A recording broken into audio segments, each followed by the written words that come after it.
وآدم شانہ وآدم برہانہ وجل ذکرہ وعز اسمہ کی حمد و ثنا، اور حضور سرور کائنات، مفخر موجودات، زینت بزم کائنات، دستگیر جہاں، غمگسار زماں، سید سرورہ، حامی بے کسا، قائد المرسلین، خاتم النبیین، احمد مجتبی، جناب محمد مصطفیٰ صلی اللہ تعالی علیہ وآلہ وسلم کے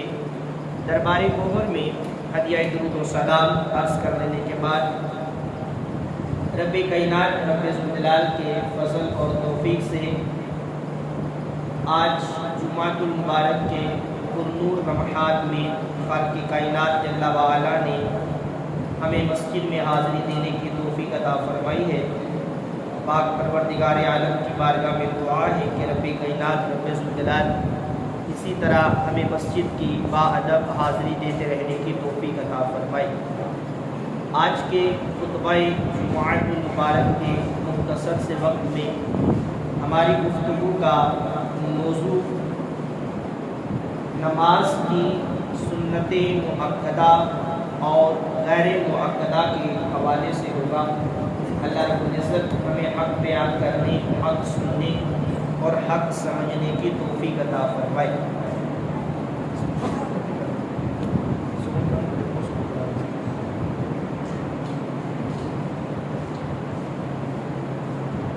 آپ کے سامنے قرآن مجید فرقان حمید کے پارہ نمبر 28 سورہ حشر کی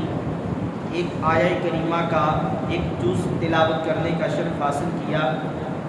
رب کائنات رب ذوالجلال ارشاد فرماتا ہے،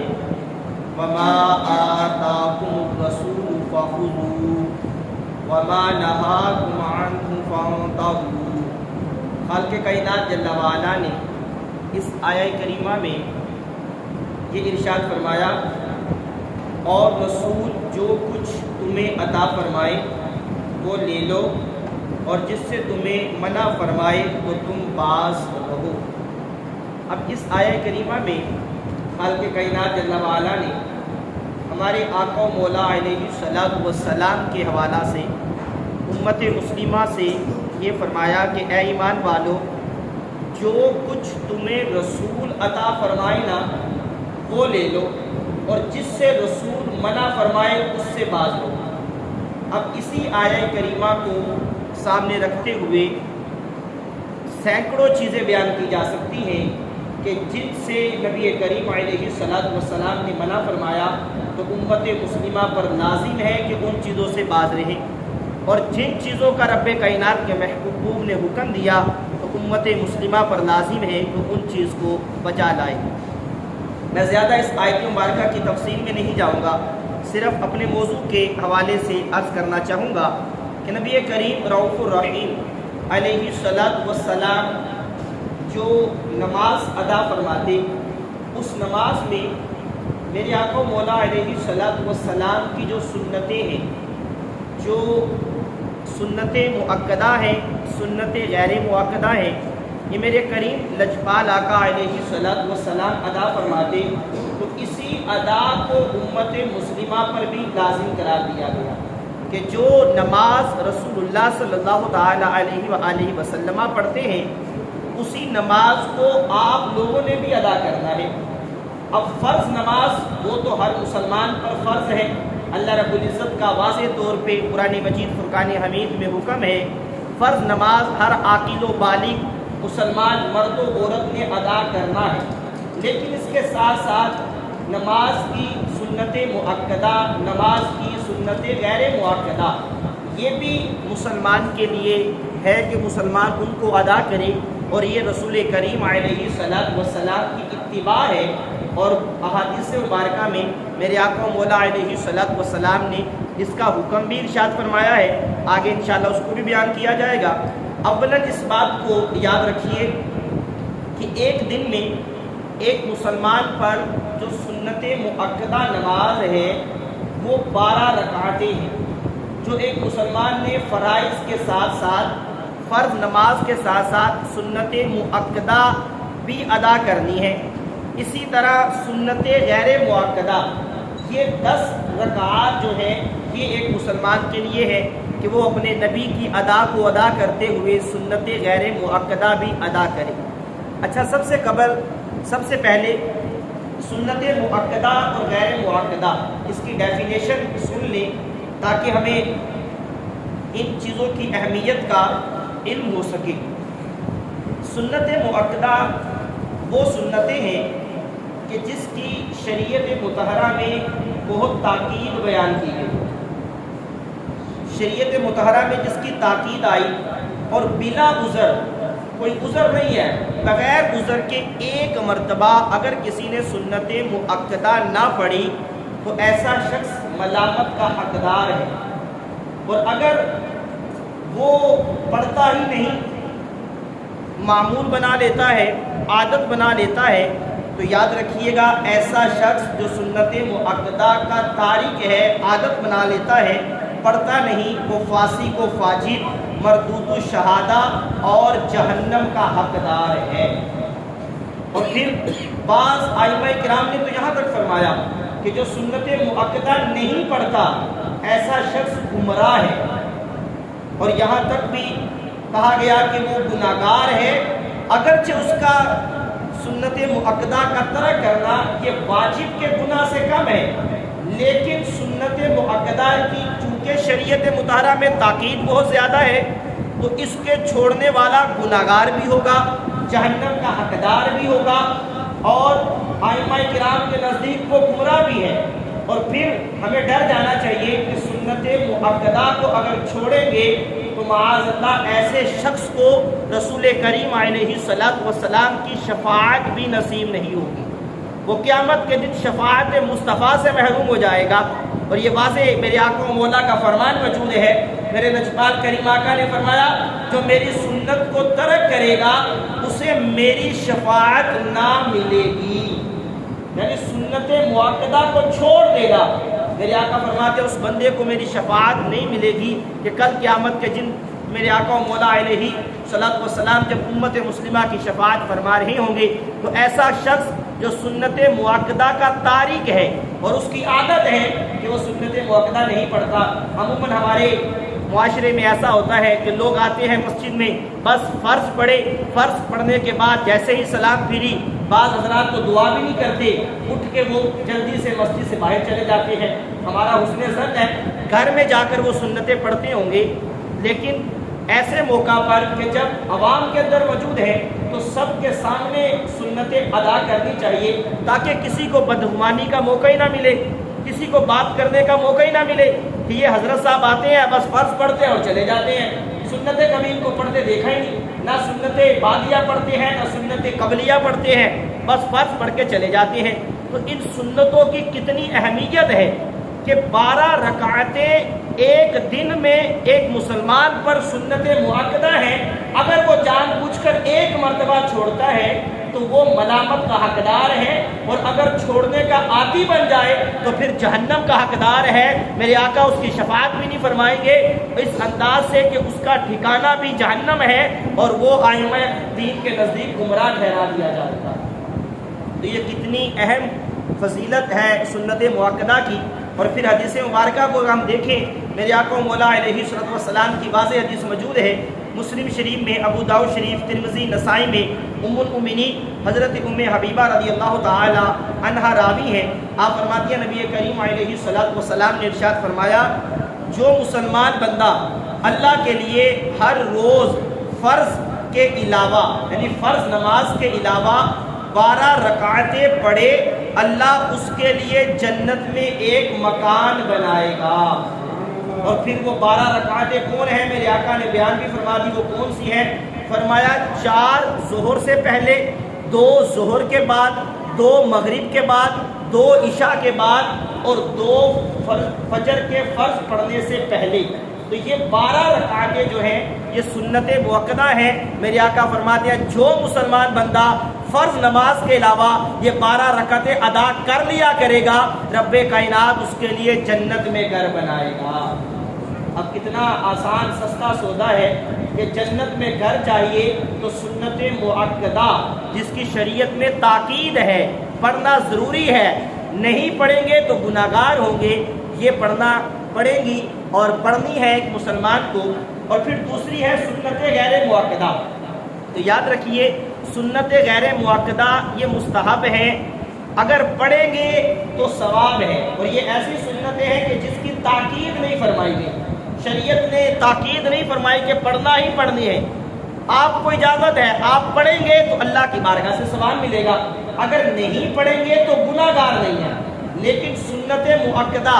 وہ کون سی ہیں؟ فجر سے پہلے 2 سنتیں ہیں، ظہر سے پہلے 4 سنتیں ہیں، ظہر کے بعد 2 سنتیں ہیں، مغرب کے بعد 2 سنتیں ہیں، عشاء کے بعد 2 سنتیں ہیں، یہ سنتیں مؤکدہ ہیں، اگر ان کو چھوڑ دیا تو گناہگار ہوں گے، جہنم کے حقدار ہوں گے، اس کی تاکید ہے، شفاعت مصطفیٰ سے محروم ہو جائیں گے۔ لیکن سنت غیر مؤکدہ جیسے عصر سے پہلے 4 رکعتیں ہیں، عشاء سے پہلے 4 رکعتیں ہیں، اگر یہ کوئی نہیں بھی پڑھے گا تو وہ گناہگار نہیں ہے، وہ ملامت کا حقدار نہیں ہے، صرف یہ ہے کہ اس کو ثواب عطا نہیں کیا جائے گا۔ لیکن یہ بھی پڑھنی چاہیے۔ پیر میر علی شاہ صاحب رحمہ اللہ تاجدار گولڑا نے عشاء کی سنتیں ایک مرتبہ مجبوراً نہیں پڑھی، مدینہ المنورہ کے سفر میں تھے، مقام وادی حمراء میں ہے، ڈاکوؤں نے حملہ کیا، اس پریشانی کے عالم میں تھے، سنتیں رہ گئی۔ جب رات کو آنکھ لگی نبی کریم علیہ السلام خام میں تشریف لے آئے اور آ کے فرمایا اے میر علی، آل رسول کو سنتیں نہیں چھوڑنی چاہیے، سنتیں غیر مؤکدہ تھی عشاء کی، اگر چھوڑی تو گناہ نہیں تھا، لیکن پھر بھی میرے آقا نے تاکید فرمائی، میرے لجپال کریم آقا نے فرمایا اے مہر علی، آل رسول کو سنتیں نہیں چھوڑنی چاہیے۔ تو اس سے ہمیں سنتوں کی اہمیت کا پتہ چلتا ہے۔ اور پھر پیر میر علی شاہ صاحب رحمہ اللہ نے یہ منظر جب خواب کے اندر دیکھا، پھر سنتوں کی ہمیشہ وہ پابندی کی، سنتیں ادا فرمائی۔ تو یہ ایسی سنتیں ہیں کہ جو ایک مسلمان کو ادا کرنی چاہیے۔ اور پھر بالخصوص اگر دیکھا جائے ہر نماز کی الگ الگ جو سنتیں ہیں، اس کے بارے میں میرے آقا مولا علیہ الصلوۃ والسلام کے واضح طور پہ فرامین موجود ہیں، جیسا کہ فجر کی سنتیں ہیں، یہ سنتیں مؤکدہ ہیں اور ان سنتوں کی تاکید بھی بہت زیادہ ہے۔ جی ہاں، فجر کی سنتیں جو ہیں یہ دیگر سنتوں کے بنسبت اس کی تاکید زیادہ ہے۔ حدیث مبارکہ مسلم شریف کی ہے، ام المومنین حضرت سیدہ عائشہ صدیقہ رضی اللہ تعالی عنہ فرماتی ہیں نبی کریم علیہ الصلوۃ والسلام فجر کی 2 رکعتیں فرماتے کہ یہ دنیا اور جو کچھ دنیا میں ہے اس سے زیادہ مجھے محبوب ہے۔ اب کتنی اہمیت ہے کہ دنیا اور دنیا میں جو کچھ ہے اس سے زیادہ بہتر فرمایا فجر کی یہ 2 سنتیں ہیں جو میں ادا کرتا ہوں۔ اسی طرح بخاری اور مسلم میں حدیث موجود ہے میرے آقا مولا علیہ الصلوۃ والسلام کے حوالے سے کہ آپ جتنی محافظت، جتنی پابندی فجر کی سنتوں کی کرتے، اتنی کسی اور سنتوں کی ادا نہیں کیا کرتے تھے، اتنی پابندی میرے آقا فرماتے۔ اور طبرانی شریف میں حدیث موجود ہے کہ ایک صاحب نے عرض کی یا رسول اللہ صلی اللہ تعالی علیہ وآلہ وسلم ایسا کوئی عمل بتائیے کہ اللہ مجھے اس سے نفع دے۔ فرمایا فجر کی 2 رکعتوں کو لازم کر لو، ان میں بڑی فضیلت ہے۔ اب یہ میرے آقا کی بارگاہ میں عرض کیا ایسا عمل بتائیے کہ جس سے اللہ رب العزت مجھے نفع دے، تو میرے آقا نے کیا فرمایا فجر کی 2 رکعتیں جو سنتیں ہیں ان کو لازم پکڑ لو، ادا کیا کرو، اس میں بڑی فضیلت ہے۔ اللہ اکبر۔ اور پھر فجر کی 2 سنتیں جو ہیں ان میں قرات کیا کی جائے، یہ بھی میرے آقا کا جو معمول تھا اس کو حدیث مبارکہ میں بیان کیا گیا کہ میرے آقا مولا سنتوں کی پہلی رکعت میں سورہ قل هو اللہ احد، یہ چونکہ تہائی قرآن پاک کے برابر ہے، اور قل یا ایھا الکافرون چوتھائی قرآن پاک کے برابر ہے، تو ان دونوں رکعتوں میں فجر کی 2 سنتوں کی رکعتوں میں میرے آقا انہی 2 سورتوں کی تلاوت فرمایا کرتے ہیں۔ اور پھر جو تاکید بیان کی میرے آقا نے فجر کی سنتوں کی، آج یہ مسئلہ بھی بیان کیا جاتا ہے، عموماً جب لوگ فجر کی نماز کے لیے آتے ہیں تو ایسا ہوتا ہے بسا اوقات جماعت کھڑی ہوئی ہوتی ہے اور آنے والا بسا اوقات تو جماعت کے ساتھ شامل ہو جاتا ہے علم نہ ہونے کی وجہ سے، اور بعض آنے والے سنتیں الگ سے پڑھنا شروع کر دیتے ہیں، یہ آپ نے منظر دیکھے ہوں گے۔ لیکن یاد رکھیے مسئلہ یہ ہے کہ فجر کی نماز جماعت جب کھڑی ہے، امام صاحب نماز پڑھا رہی ہیں، آپ مسجد میں آئے، ہونا تو چاہیے کہ 2-4 منٹ پہلے آ جائے، اطمینان سے سنتیں ادا کریں اور ساتھ جماعت سے مل جائیں، لیکن بسا اوقات تاخیر ہو گئی، تاخیر سے پہنچے، جماعت کھڑی ہے، اب کرنا کیا ہے؟ آپ نے یہ دیکھنا ہے کہ اگر میں سنتیں پڑھ کر جماعت کے ساتھ مل جاؤں گا تو پھر حکم یہ ہے کہ پہلے سنتیں ادا کی جائے پھر جماعت کے ساتھ ملا جائے۔ اگرچہ جماعت کی دونوں رکعتیں گزر جائیں اور امام صاحب اتحیات میں ہیں، آپ کو پتہ ہے کہ اتحیات تک میں جماعت کے ساتھ مل جاؤں گا، تو اب حکم یہ ہے کہ پہلے سنتیں ادا کریں پھر جماعت کے ساتھ ملیں۔ اچھا، سنتیں بھی ادا کہاں کرنی ہے؟ یہ بھی ہے کہ بعض افراد کیا کرتے ہیں، پہلی صف میں سنتیں پڑھنا شروع کر دیتے ہیں، ظہر کی نماز ہے یا عشاء کی نماز ہے، اب جماعت کھڑی ہونے والی ہے اور سنتیں شروع کر دی۔ سنتیں اگر پڑھنی ہے تو بالکل آخر میں کونے میں ایک سائڈ پہ ہو کر پڑھیں تاکہ جب جماعت کھڑی ہو تو وہ ڈسٹرب نہ ہو، نمازی سارے جماعت کے ساتھ مل سکیں۔ اب اگر آپ کو یہ لگتا ہے کہ میں اگر سنتیں پڑھنے میں مصروف ہو گیا تو امام صاحب سلام پھیر دیں گے، اب حکم یہ ہے کہ اب سنتیں چھوڑ دیں، اب جماعت کے ساتھ مل جائیں، فجر کی نماز کے ساتھ مل جائیں۔ آپ کہیں گے مولانا یہ کیسی بات ہے کہ ایک طرف فرض ہے، جماعت کھڑی ہے، اور آپ کہہ رہے ہیں کہ فرض کو چھوڑ کے سنتیں ادا کریں؟ تو اس کے پیچھے میرے آقا و مولا کا فرمان موجود ہے، حدیث مبارکہ ابو داؤد شریف میں موجود ہے۔ میرے آقا و مولا علیہ الصلوۃ والسلام نے فرمایا فجر کی سنتیں نہ چھوڑو اگرچہ تم پر دشمنوں کے گھوڑے آ پڑے، یعنی دشمن تم پر حملہ بھی کر دینا تو پھر بھی فجر کی سنتیں نہیں چھوڑ دی۔ اتنی تاکید میرے آقا نے فجر کی سنتوں کی بیان فرمائی۔ تو اس وجہ سے ائمہ دین نے کہا کہ فرض جماعت کھڑی ہے اور ہمیں پتہ ہے کہ ہم سنتیں پڑھ کے جماعت کے ساتھ مل جائیں گے، اب حکم یہ ہے پہلے سنتیں ادا کی جائے پھر جماعت کے ساتھ ملا جائے۔ اور اگر یہ خطرہ ہو کہ جماعت نکل جائے گی، سلام امام صاحب پھیر دیں گے، تو اب سنتیں چھوڑ دی جائیں اور جماعت کے ساتھ ملا جائے۔ اچھا، یاد رہے کہ جب سنتیں چھوٹ گئی، جماعت کے ساتھ مل گئی، اب بعض لوگ کیا کرتے ہیں، جیسے ہی فرض پڑھے جماعت سے فارغ ہوئے فوری اٹھ کے اپنی 2 سنتیں جو رہتی تھی، جو نہیں پڑھی تھی نماز سے پہلے، وہ پڑھنا شروع کر دیتے ہیں۔ یاد رہے فرضوں کے فوراً بعد یہ 2 سنتیں پڑھنا ناجائز ہے، آپ نہیں پڑھ سکتے۔ فرض سے پہلے آپ نے پڑھنی تھی، اب فرض ہو چکے، جماعت ہو چکی، اب یہ سنتیں نہیں پڑھ سکتی، اور سنت فجر کی قضا بھی نہیں ہے۔ لیکن امام محمد رحمہ اللہ فرماتے ہیں اگر کوئی پڑھنا چاہتا ہے تو سورج کے طلوع ہونے کا انتظار کرے، جب سورج نکل آئے اس کے 20 منٹ بعد یہ سنتیں وہ پڑھ سکتا ہے اگر پڑھنا چاہتا ہے، مگر ان سنتوں کی قضا نہیں ہے۔ فرض پڑھ لیے، جماعت ہو گئی، نماز پڑھ لی، اب سنتیں بعد میں فوراً پڑھیں گے تو یہ ناجائز ہے، اب سنتیں نہیں پڑھ سکتے۔ اگر پڑھنا ہی ہے تو پھر جیسے سورج طلوع ہو اس کے 20 منٹ بعد آپ یہ سنتیں ادا کر سکتے ہیں۔ تو یہ فجر کی سنتوں کی کتنی اہمیت ہے۔ اسی طرح اگر دیکھا جائے تو ظہر کی جو سنتیں 4 مؤکدہ ہیں، ظہر کی نماز سے پہلے اور ظہر کے بعد 2 سنتیں مؤکدہ ہیں اور ساتھ 2 نفل ہوتے ہیں۔ اس حوالے سے بھی میرے آقا و مولا علیہ الصلوۃ والسلام کا فرمان ابو داؤد شریف میں، ترمذی میں، نسائی میں موجود ہے۔ ام المومنین حضرت ام حبیبہ رضی اللہ تعالی عنہا اس کی راوی ہے۔ آپ فرماتی ہیں نبی کریم علیہ الصلوۃ والسلام فرمایا جو شخص ظہر سے پہلے 4 اور ظہر کے بعد 4 رکعتوں پر محافظت کرے اللہ تعالیٰ اس کو آگ پر حرام فرما دے گا۔ ظہر کی 4 سنتیں پہلے پڑھ لے، ظہر کے بعد 2 سنتیں 2 نفل پڑھ لے تو میرے آقا فرماتے ہیں اللہ پاک اس پر جہنم کی آگ حرام فرما دے گا، وہ بندہ جہنم میں نہیں جائے گا۔ اب یہ کتنی بڑی بشارت ہے، کتنی بڑی خوش قسمتی ہے، کتنی بڑی خوشخبری ہے ہمارے آقا کی طرف سے کہ سنت مؤکدہ ظہر کی پڑھنی ہے، پہلے والی بعد میں والی، تو میرے آقا فرماتے ہیں اللہ پاک اس پر جہنم کی آگ حرام فرما دے گا۔ اسی طرح حضرت عبداللہ بن صائب رضی اللہ تعالیٰ عنہ راوی ہے، آپ فرماتے ہیں نبی کریم علیہ الصلوۃ والسلام فرماتے کہ آفتاب ڈلنے کے بعد نماز ظہر سے پہلے 4 رکعتیں ادا فرماتے، اور یہ ایسی گھڑی میرے آقا فرماتے کہ اس میں آسمان کے دروازے کھولے جاتے ہیں، لہٰذا میں محبوب رکھتا ہوں کہ میرا عمل اس وقت یہ نیک اللہ کی بارگاہ میں قبول ہو۔ یعنی ظہر کی جو سنتیں ہم پڑھتے ہیں نا، میرے آقا فرماتے ہیں اس وقت میں آسمانوں کے دروازے کھول دیے جاتے ہیں اور میں چاہتا ہوں کہ میں یہ سنتیں ادا کروں، یہ 4 رکعت نماز پڑھوں، تاکہ میرا یہ عمل اللہ کی بارگاہ میں جب آسمان کے دروازے کھلے ہو اس وقت اللہ کی بارگاہ میں قبول کیا جائے۔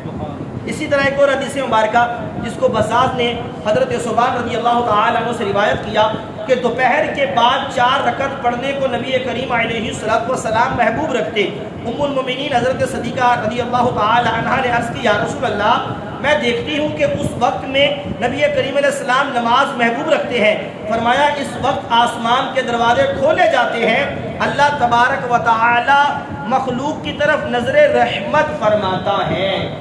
ظہر کی سنتیں جب بندہ پڑھ رہا ہوتا ہے نا، وہ ایسا وقت ہے، میرے آقا فرماتے ہیں کہ اس وقت آسمان کے دروازے کھول دیے جاتے ہیں اور رب کائنات اپنے بندوں کی طرف نظر رحمت فرماتا ہے، اور جو بندہ میرے نبی کی ادا کو ادا کرتے ہوئے سنت مؤکدہ ادا کرتا ہوگا، رب کائنات اس پر اپنی نظر رحمت فرمائے گا۔ اور پھر میرے آقا نے فرمایا کہ اس وقت میں حضرت آدم علیہ السلام، حضرت نوح علیہ السلام، حضرت موسیٰ علیہ السلام، حضرت عیسیٰ علیہ السلام بھی نماز پڑھا کرتے ہیں۔ کتنا خوبصورت یہ عمل ہے کہ ظہر سے قبل ہم نے 4 رکعت سنت مؤکدہ پڑھنی ہے۔ اللہ کے محبوب فرماتے ہیں یہ پڑھو گے اللہ تم پر جہنم کی آگ حرام فرما دے گا۔ تو یہ کتنا خوبصورت عمل ہے، ہمیں اس کو ادا کرنا ہے۔ اسی طرح عصر کی سنتوں کے حوالے سے میرے آقا مولا علیہ السلام کی حدیث مبارکہ موجود ہے، اور کتنی پیاری حدیث میرے آقا نے اس بندے کو دعا دی جو عصر کی 4 سنتیں غیر مؤکدہ ادا کرتا ہے۔ فرمایا اللہ رب العزت اس شخص پر رحم کرے جس نے عصر سے پہلے 4 رکعتیں ادا کی۔ اب میرے نبی اس بندے کو دعا دے رہے ہیں کہ اللہ اس بندے پر رحم فرمائے کہ جو عصر سے پہلے 4 رکعتیں سنتیں غیر مؤکدہ ادا کرتا ہے۔ اسی طرح مغرب کی نماز کے حوالے سے جو سنت غیر مؤکدہ ہے، حدیث مبارکہ میں آتا ہے نبی کریم علیہ السلام جو ہے اس حوالے سے ارشاد فرماتے ہیں کہ جو شخص بعد مغرب کلام کرنے سے پہلے 2 رکعتیں پڑھے اس نے نماز علیین میں اٹھائی جائے گی۔ اور ایک روایت میں 4 رکعت ہے، نیز انہی کی روایت میں یہ بھی ذکر کیا گیا کہ اس میں اتنی بات اور زیادہ ہے، فرماتے ہیں کہ مغرب کے بعد کی دونوں رکعتیں جلد پڑھو کہ وہ فرض کے ساتھ پیش کی جاتی ہیں۔ اللہ اکبر۔ اسی طرح 7 اوابین کا ذکر ہے کہ جو مزید 6 نوافل اوابین کے ہوتے ہیں، میرے آقا مولا نے فرمایا کہ جو شخص مغرب کے بعد 6 رکعتیں پڑھے اور ان کے درمیان کوئی بری بات نہ کہے تو 12 سال کی عبادت کے برابر اس کو ثواب عطا کیا جائے گا۔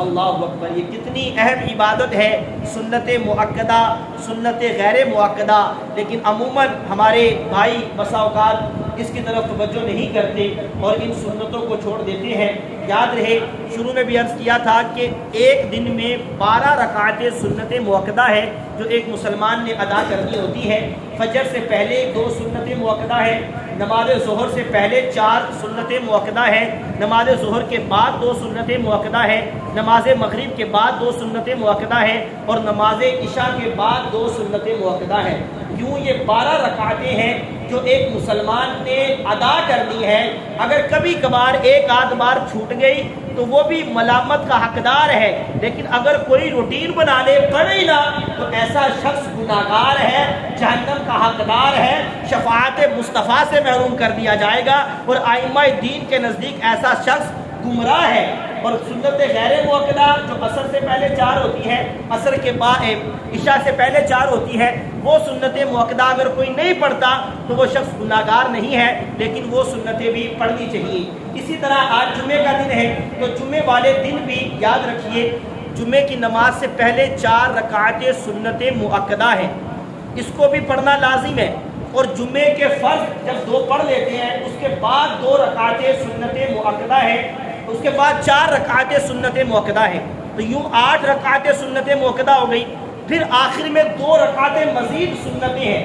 اب اس میں ائمہ کرام کا اختلاف ہے، بعض کہتے ہیں سنت مؤکدہ ہے، بعض کہتے ہیں غیر مؤکدہ ہے، لیکن راجح قول یہ ہے کہ یہ غیر مؤکدہ ہے۔ اگر کوئی نہ بھی پڑھے گا تو گناہگار نہیں ہوگا، لیکن پڑھ لینا بہتر ہے کہ بعد والی بھی 2 رکعتیں سنت مؤکدہ پڑھی جائے۔ تو یوں جمعے کی 8 رکعتیں سنت مؤکدہ ہے۔ اللہ پاک ہمیں ان کو ادا کرنے کی توفیق عطا فرمائے۔ جی فرمائیں۔ جی سنت مؤکدہ اور غیر مؤکدہ کا طریقہ، اس میں کچھ فرق ہے، وہ بھی یاد رکھیے گا۔ بسا اوقات اس کو بھی سیم لوگ پڑھ رہے ہوتے ہیں۔ سنت غیر مؤکدہ پڑھی کیسے جائیں گی؟ اللہ اکبر کہہ کر جب ثنا پڑھی ہے اس کے بعد سورہ فاتحہ آگے سورت ملا لی جائے گی۔ 2 رکعتیں کمپلیٹ کر کے ہم اتحیات میں بیٹھیں گے۔ اتحیات مکمل عبدہ و رسولہ تک پڑھ کے اب تیسری کے لیے کھڑا ہونا ہے۔ آگے درود پاک نہیں پڑھنا، آگے دعا نہیں پڑھنی۔ 2 رکعتیں پڑھنے کے بعد بیٹھ کر اتحیات مکمل عبدہ و رسولہ تک پڑھ کے اب کھڑے ہونا ہے، اور کھڑے ہو کر دوبارہ ثنا سے شروع نہیں کرنی، دوبارہ سورہ فاتحہ سے شروع کرنا ہے۔ تیسری رکعت میں سورہ فاتحہ پڑھنی ہے، سورت ملانی ہے، اسی طرح 4 مکمل کر کے اب آگے درود پاک اتحیات اور دعا پڑھ کے آپ کی سنت مؤکدہ مکمل ہوگی۔ لیکن غیر مؤکدہ میں فرق یہ ہے کہ آپ نے جب تیسری رکعت کے لیے دوسری میں بیٹھنا ہے تو آپ نے اتحیات کے بعد درود ابراہیم بھی پڑھنا ہے، آگے دعا بھی پڑھنی ہے، سلام نہیں پھیرنی، بلکہ اب تیسری کے لیے کھڑے ہو جانا ہے۔ جیسے عصر کی سنتیں ہیں 4، عشاء کی ہیں، تیسری کے لیے کھڑے ہونا ہے۔ اب کھڑے ہو کر پہلے تھا سورہ فاتحہ سے شروع کی، اب دوبارہ ثنا سے شروع کر دی ہے۔ ثنا پڑھنی ہے سبحانک اللہم، اور آگے سورہ فاتحہ اور آگے سورت ملا کے، اس طرح یہ 4 کمپلیٹ کر کے یہ سنت غیر مؤکدہ ادا کی جائے گی۔ تو یہ 2 اس میں فرق ہے کہ سنت مؤکدہ میں اتحیات میں بیٹھ کر عبدہ و رسولہ تک پڑھ کے تیسری میں کھڑے ہو کر سورہ فاتحہ سے شروع کرنی ہے، اور سنت غیر مؤکدہ میں عبدہ و رسولہ کے بعد اتحیات کے بعد درود ابراہیم بھی پڑھنا ہے، دعا بھی پڑھنی ہے، سلام پھیرے بغیر تیسری میں کھڑے ہو کر دوبارہ ثنا سے شروع کر کے یہ غیر مؤکدہ اس انداز سے آپ نے مکمل کرنی ہے۔ امید کرتا ہوں اللہ رب العزت ہمیں ان سنتوں کی مواظبت اختیار کرنے کی توفیق عطا فرمائے۔ آمین بجاہ النبی الامین وصلی اللہ تعالی